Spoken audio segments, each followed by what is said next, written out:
Hello students, this is the last video of our CPP class, and actually this belongs to the first module, but you will understand better if I talk something about this. Okay, so this is the concepts of object oriented programming. Okay, these are also termed as properties, or you can write under the heading advantages, or you can use the term features, etc. So concepts, features, advantage, properties, everything you can use it. Okay, so the first is objects, second is classes. Now you are very familiar with the classes and objects. So I have defined a class here, class student. It contains class number, name, marks, and two functions, void accept and void display. So these are the components of this class.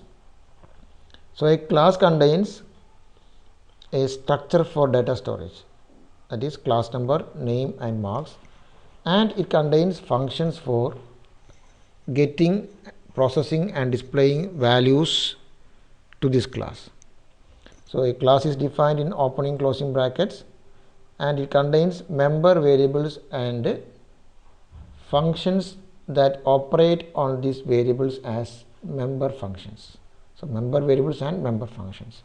So this is a class, and instance of this class can be created as we wish. We can create as many objects instance by using the syntax student s1 comma s2 comma s300 object array. I think you are familiar with it now. So s1 s2 are two objects of this class, and s3 is a collection of 100 objects of this class. Okay, so this is object array. So this is an object. Object is an instance of the class. This, by using the accept function, we can give different values to class number, name, and marks. Means each object is unique with its values. Each object is unique with its values. So we have the term class and object now. So we are very much familiar with these concepts now, class and objects. So as I told you, a class is like a plan, and depending on this plan we can build as many of houses with its own properties. Okay.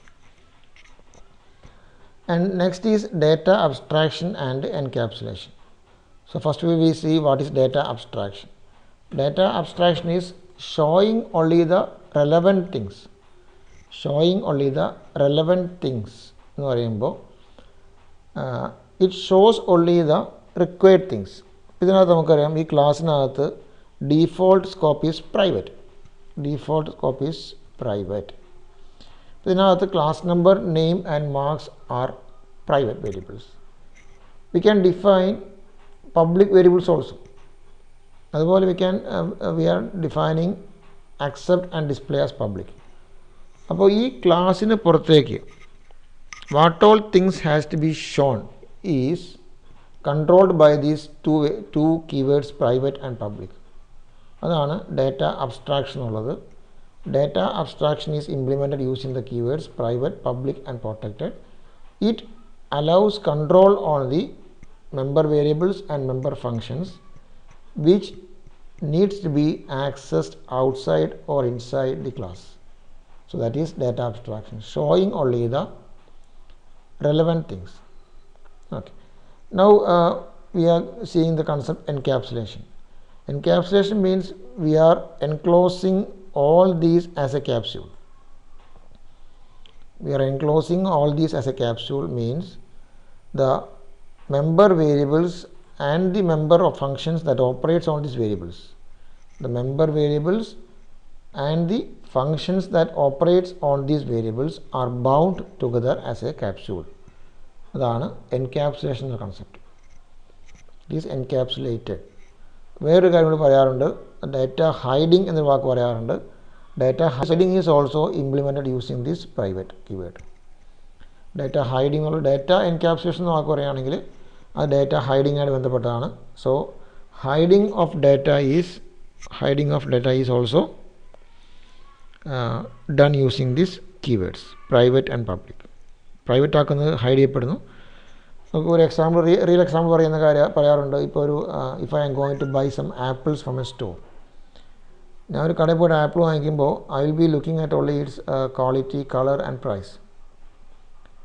I am not bothered about where it was cultivated, who was the farmer, etc., etc., even though they are very important about the creation of the apple. അത് വിളഞ്ഞ സ്ഥലവും അത് ചെയ്ത കർഷകനെല്ലാം, they are very important factors of this apple, but I am not bothered about all these things. That is encapsulation and abstraction. When I put on a switch, I only understand when I on the switch, light glows, and when I off the switch, light does not glows.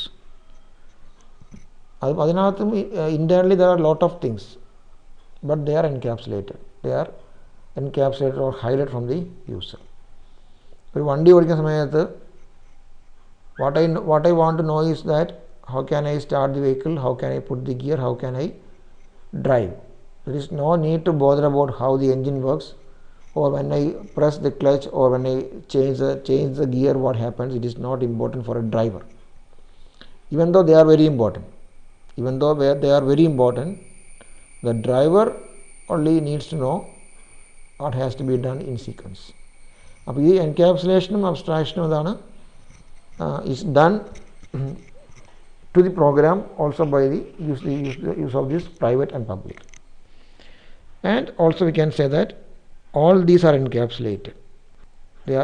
All these are bound together in a class. So both we have to explain encapsulation in both these methods. Okay. Now coming to inheritance. Inheritance is inheriting the properties of one class to another. Inheriting the properties of father to child. So inheritance is reusing or inheriting, getting the properties of base class to derived class. We all know how to derive classes. Okay. Class 2 colon public student. So this is derivation. So what all things which are defined as protected or public will be derived to the class student, and it can be reused. So that is inheritance. There are different types: single inheritance, multiple inheritance, multi-level, hierarchical, hybrid. Okay, different types of inheritance. Getting properties of father and mother to child. It is multiple inheritance. Okay, a father has two children. Father has two children. So getting properties from father to elder one and younger one. It is hierarchical. Okay. Then multi-level. Getting properties of grandfather to father, then properties of father to child. Multi-level. Okay. So these are different types of inheritance which seems very useful as program or code or data reusability in the case of C++. Okay. Next is polymorphism. Polymorphism means behaving the same operator or the function or some other thing behaves differently at different situations. As we know, a symbol plus can act differently at different situations. A plus along with integer acts as addition. A plus along with object acts as a function calling which was defined where the function was defined as with the name plus. So a plus along with function along with object is a function called, while a plus along with a integer is a addition. So the plus behaves differently at different situations. Depending on the operator, it behaves differently at different situations. Example of a person behaving differently at different situations. While teaching, he will be a teacher, and as a friend he will be a friend. Okay, so behaving differently at different situations. That is polymorphism. It has also two types. One is runtime polymorphism and other is compile time. Examples of compile time polymorphism are function overloading and operator overloading. And runtime polymorphism is using virtual functions, that is binding dynamically using the pointers. Okay. That is polymorphism. Next feature is dynamic binding dynamically. That is S1 dot accept.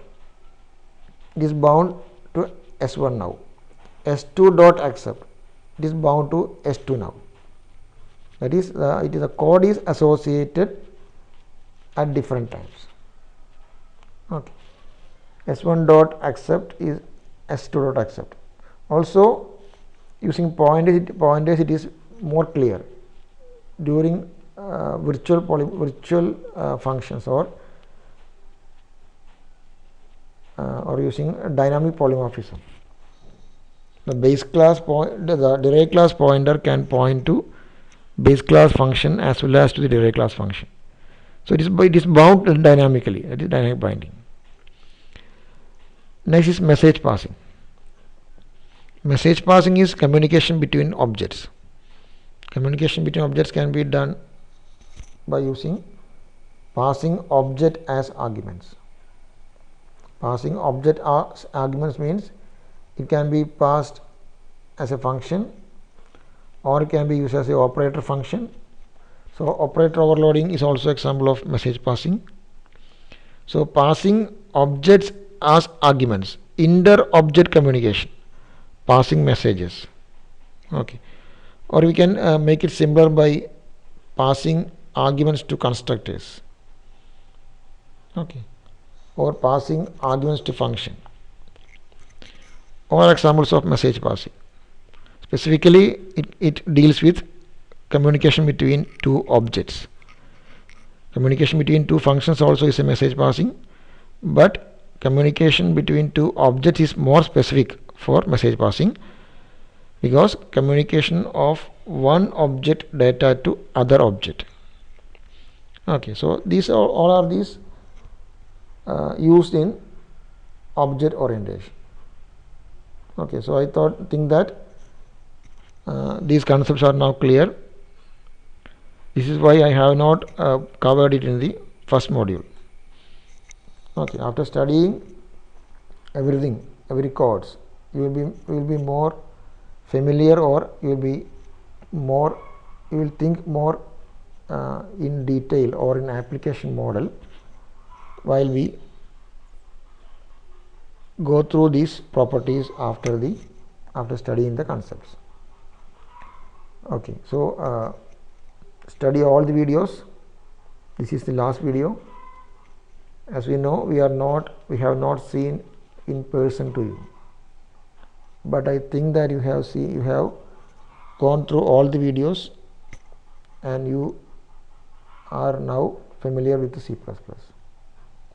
Okay, thank you for watching all the classes, and also please feel free to WhatsApp me or call me to ask doubts. Okay, thank you and all the best for your examinations. Thank you.